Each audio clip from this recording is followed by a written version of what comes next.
Hey y'all, it's Tammy with Collard Valley Cooks, and today we are making a peanut butter and jelly cake. So you're going to want to invite everybody over and have a celebration when you make this cake. I did put it in a sheet pan, hoping that it would be easier for you guys to do. Let's get started. All right, we're going to make a peanut butter and jelly cake. Yes, we are. And I got Concord grape jam because I love grape jam with my peanut butter. But first we're going to make the peanut butter layers. So we're going to get started doing that. This is an old recipe of mine. I had to find it. It is a half a cup of butter softened, which is a stick, a quarter cup of shortening, and you cream those two together before you add your sugar.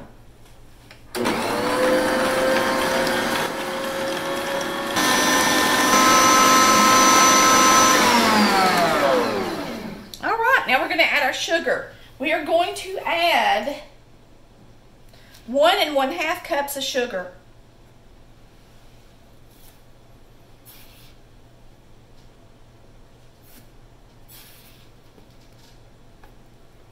We're going to blend this until it's nice and fluffy. Then we're going to add 2 eggs.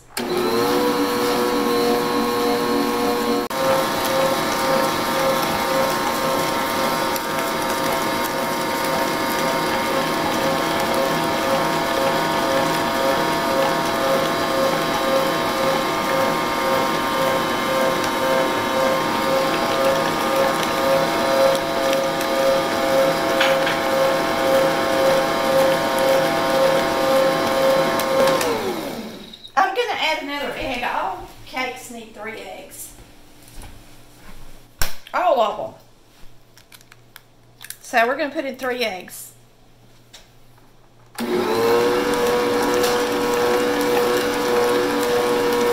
Looks pretty and fluffy.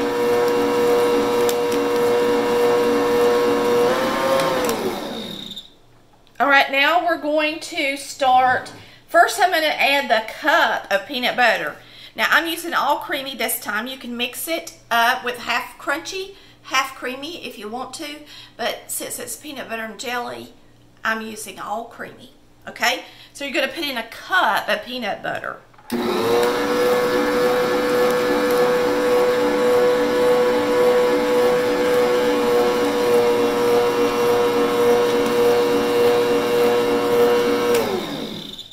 I messed up, didn't I?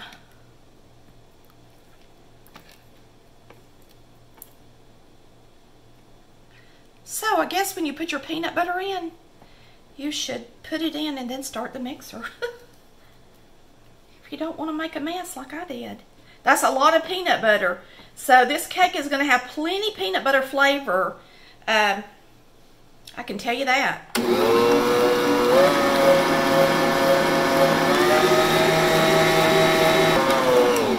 Okay, I'm going to show you my ingredients because I'm going to add them alternately, okay? We're going to use 2 cups of flour. This is self-rising white lily flour. Now, white lily flour is a nice light winter wheat, which is almost a cake flour, but not quite. If you want it to be cake flour, you have to add a little cornstarch. I'm not doing that today because this is peanut butter. We want it to be kind of chewy. Okay, so, but we are using our favorite flour, white lily. Alrighty, I did sift this flour because I wanted it to be nice and fluffy. We're going to be using a half cup of water and 1 1/2 cups of whole buttermilk.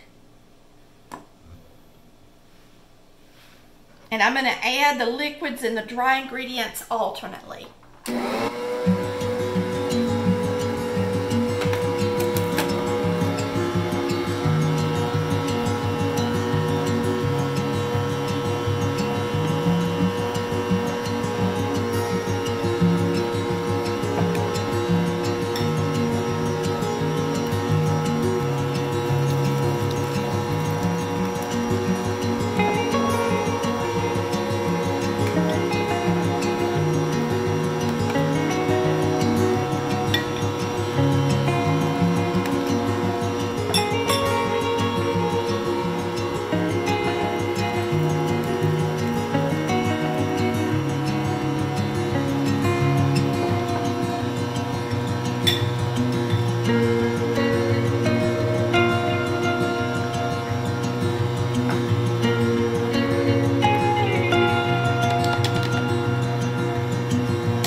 top of this.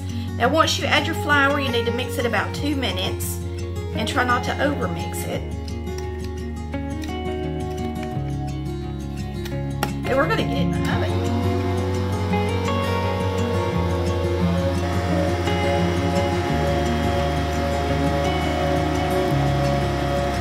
A lot of vanilla.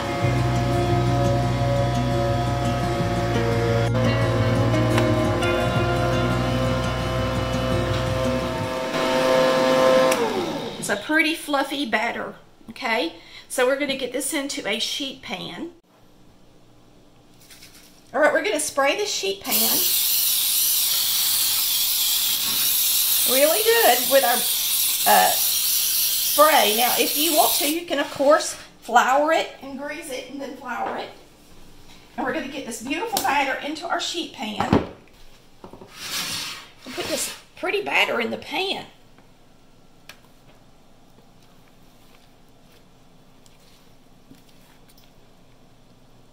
Oh, it's nice and fluffy. That's for sure.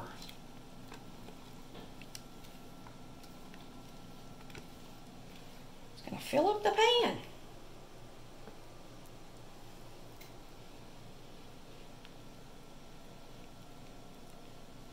Yum. That spells yum.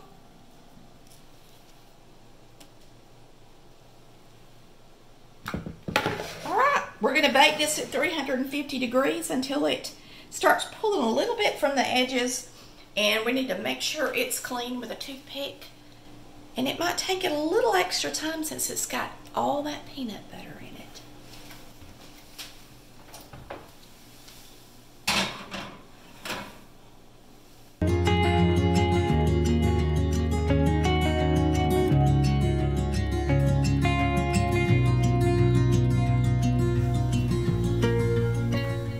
This cake is beautiful, and we're going to set it out on a cooling rack and let it cool all the way down before adding our delicious Concord grape jam.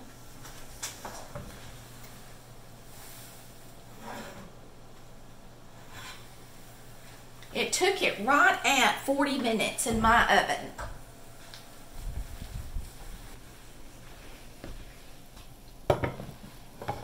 Rose up really nice. This is going to be a delicious cake, y'all. Okay. You can see that it started pulling away from the edges a little bit once it starts to get done, and they are quite brown. It's going to be nice and toasty. Chewy peanut buttery.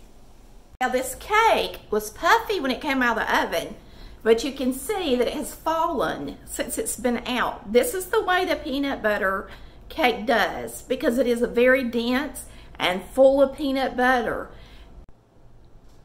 All right, we're going to mix up some good peanut butter icing. I start with a 1/2 cup of shortening and a 1/2 cup of butter at room temperature, and I blend those two together. Then we'll start adding our powdered sugar and vanilla.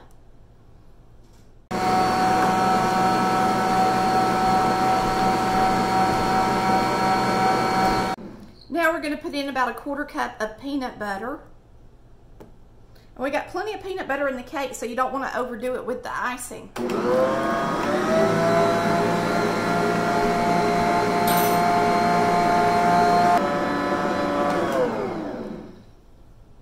I'm going to put in some vanilla. Whoa, I put in too much.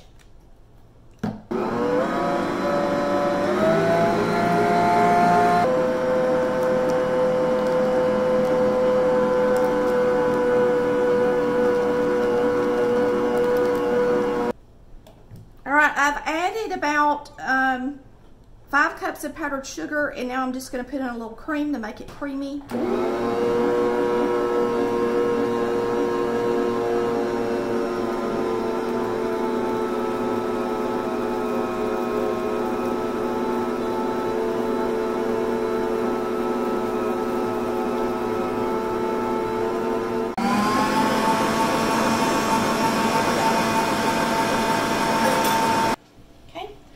We're going to put my peanut butter icing in the piping bag. Like I said, you want it to be nice and light and fluffy, and you're going to decorate the top of your cake a little bit with this.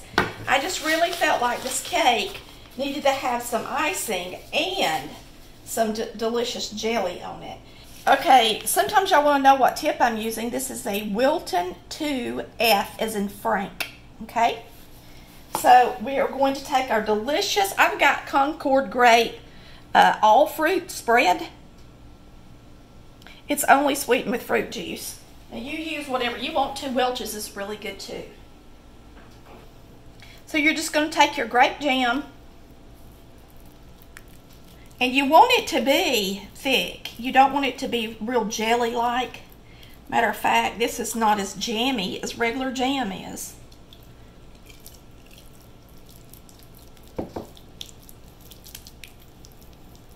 You can use your favorite jelly with peanut butter. Mine happens to be grape. If you have one that you like better, like strawberry, then use it. I want y'all to see the difference. This is Welch's jam. Okay, it's easier to spread, and most of the time when I make a peanut butter and jelly sandwich, I use Welch's. I just bought that Polliner the other day because it was on sale. The jam is a lot darker too, and it's creamier. So we're just going to mix this up on top of here and re-spread it, make it pretty. All right. Now we're going to take our peanut butter icing and go around the edges to make it pretty.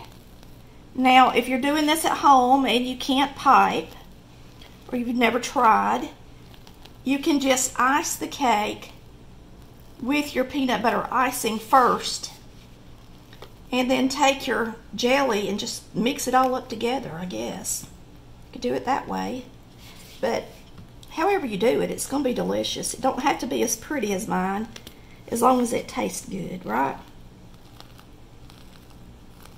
But I want to encourage you to start piping because it's fun. It's not hard.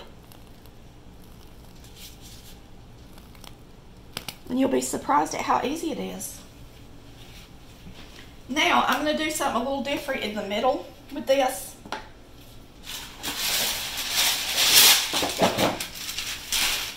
For the middle part of the cake.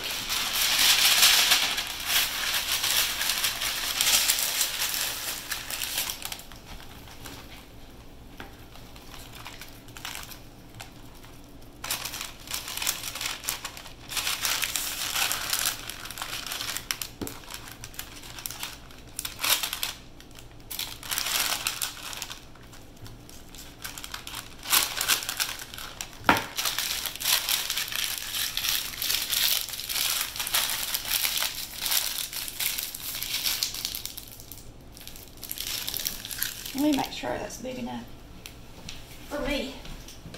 I want it to be big because I want them to get some peanut butter too in the middle, okay? So what we're going to do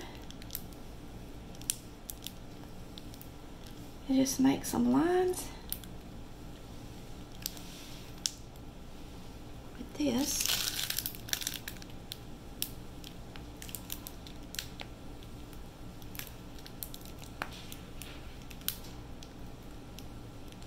And if I had done that first, it would have been prettier for the border.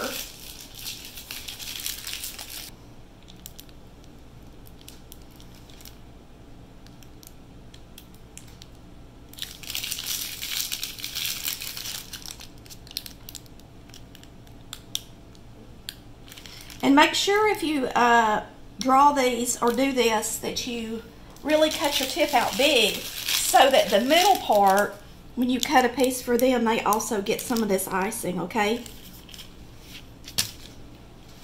Very pretty. Let's dig in. I think the best way to cut this cake is right through the middle first. Like that.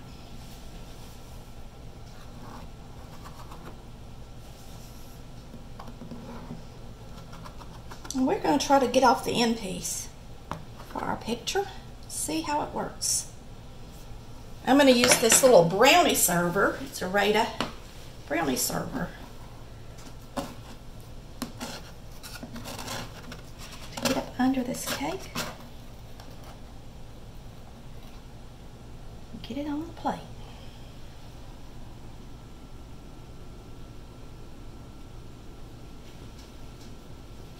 All right, it's time to taste our peanut butter cake. Yummy.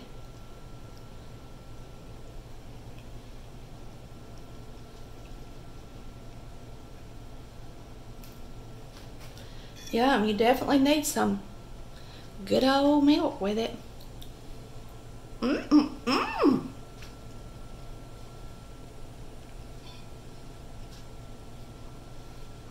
It's a winner.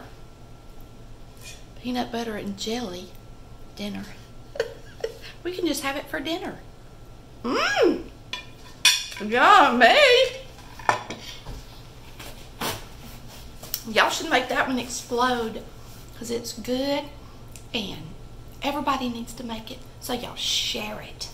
Y'all, thanks for watching Collard Valley Cooks, where we cook like Mama did and then invent some new things too. Chris, what do you think about the peanut butter and jelly cake? It's good. I can put it in a thing and take it out with me when I fish, like a sandwich. Yeah, you could. Peanut butter and jelly sandwich. The good thing is that you don't have to refrigerate it and it's not going to go bad. Right? Yep. That's good.